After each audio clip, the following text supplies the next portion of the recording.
एकनाथ शिंदे साहेबांच्या नेतृत्वात आम्ही 2024ला जी निवडणूक लढली, आपण पाहत असाल त्याचा निकाल.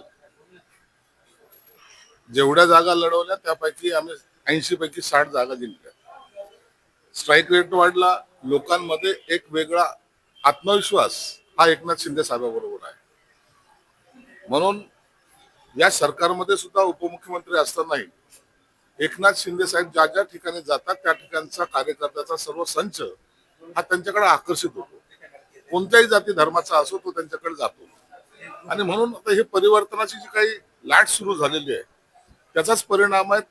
अनेक मान्यवर मागे आम्हाला आपल्याला सांगितलं की आम्हाला ऑपरेशन टायगर करण्याची गरज नाहीये, आमच्याकडेच एवढे प्रवेश होत आहेत रोज की आम्ही त्या प्रवेशाला वेळ देऊ शकत नाही, अशी आमची अवस्था आहे. म्हणून कार्यकर्ता हा आमच्याकडे येतोय, त्याच्या मर्जीने येतोय आणि त्याचा परिणाम या आता आज उद्याच्या विधान परिषदेमध्ये सुद्धा तुम्हाला पाहायला मिळेल. त्या संदर्भामध्ये आतापर्यंत तरी एकनाथ शिंदे साहेबांचं जे काही निर्णय घेण्याचा टायमिंग असतो तो टायमिंग नुसार ते निर्णय घेतील. मला वाटतं 11-12 वाजेपर्यंत त्या संदर्भामध्ये निर्णय सुद्धा होईल.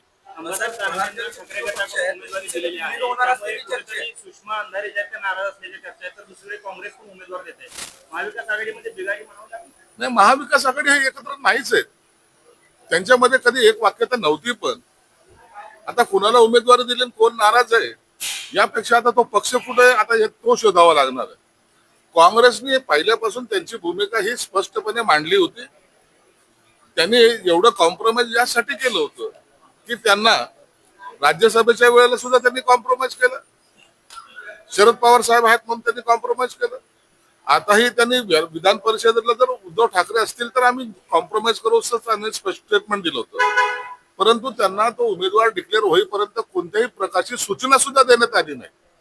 म्हणून आता काँग्रेसला काउंट करणं किंवा काँग्रेसचा अपमान करणं हे उभाटाने केलेलं. मला वाटतं काँग्रेस हा अशी ती पार्टी आहे, मग ते काही सगळं गेलं तरी चालेल परंतु आम्ही आमचा हट्ट सोडणार नाही या भूमिकेत कदाचित ते असतील.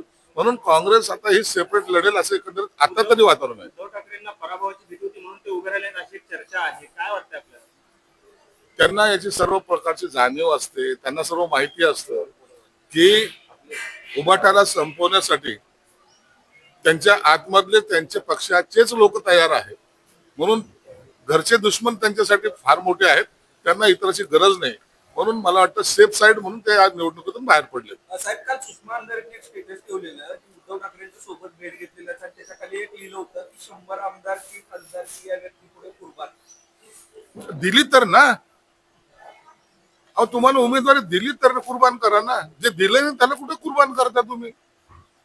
आणखी फार पल्ला गाठायचा आहे. इतक्या लवकर असे गुडघ्याला भाषण बांधून चालत नसतं पक्षामध्ये. आम्ही 42 वर्षापासून काम करतोय. 1-2 दिवसाचा प्रवास नाहीये आणि त्याच्यासाठी एकनाथ शिंदे असावं लागतात. या आमच्या बहीण बघा वाघमारत यायला तिच्या स्वप्नात नाही एका मिनिटात उमेदवारी दिली आणि राज्यसभेत पाठवलंय. याला मनाचा मोठेपण म्हणतात. म्हणून त्यांना शुभेच्छा. पक्षाचं काम करा आणि पक्ष असाच डुबवा.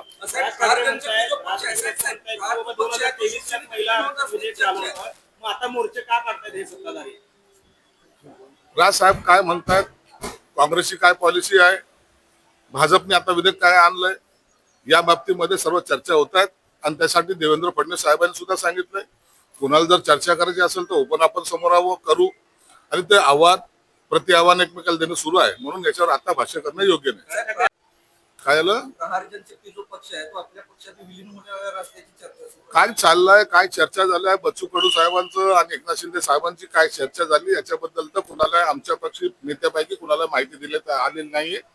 त्याचा निर्णय ऐन वेळेला एकनाथ शिंदे साहेब घेतील आणि एकनाथ शिंदे साहेब जो निर्णय घेतील मला वाटतं तो हिताचा असेल. राज ठाकरे असं पण म्हणतायत की मराठी शाळा ज्या आहेत आपले राज्यकर्तेच विकतायत, कारण हा शाळेचा नव्हे जागेचा विषय आहे असं त्यांचं म्हणणं. हे बघा, मराठी शाळा विकणे किंवा मराठी बंद करणे हा कोणत्याही राजकीय नेत्याचा विषय असू शकत नाही.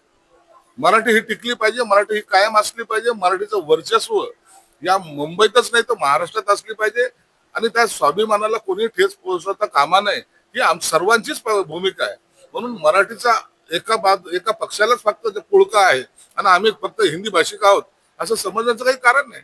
मराठीसाठी वाटेल तो लढा द्यायला आम्ही सुद्धा तयार आहोत. एक संघाला अटल पांडे महायुतीमध्ये जे आहे भाजप आणि शिवसेना दरी निर्माण होण्याचा करण्याचा प्रयत्न सुरू आहे का? होतात अशा निवडणुकीमध्ये सगळ्या दऱ्या पडतात, भेगा पडतात. तुम्ही पाहिलं असं नगरपालिकेला तसं झालं, महानगरपालिकेला झालं, जिल्हा परिषदला झालं. म्हणून कार्यकर्त्याच्या आग्रहासाठी काही वेळेला कॉम्प्रोमाइज न करता ह्या लढाई लढावं लागतं. साहेब, नागपूर संघ कार्यालयाला रेडिएशनची धमकी देण्यात आलेली आहे. पत्राद्वारे निनावी पत्र मिळालेलं आहे.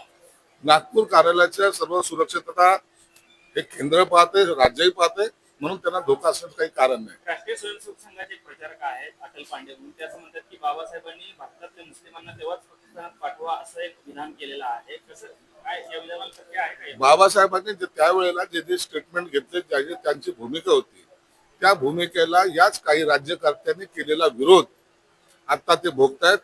आणि म्हणून बाबासाहेबांनी प्रत्येक विषयात आपलं जे काही स्पष्ट मत मांडलं होतं त्याची आता आठवण आणि ते केलं असतं तर किती बरं झालं असतं, आता हे प्रत्येक राज्यकर्त्याला सुचायला लागलं.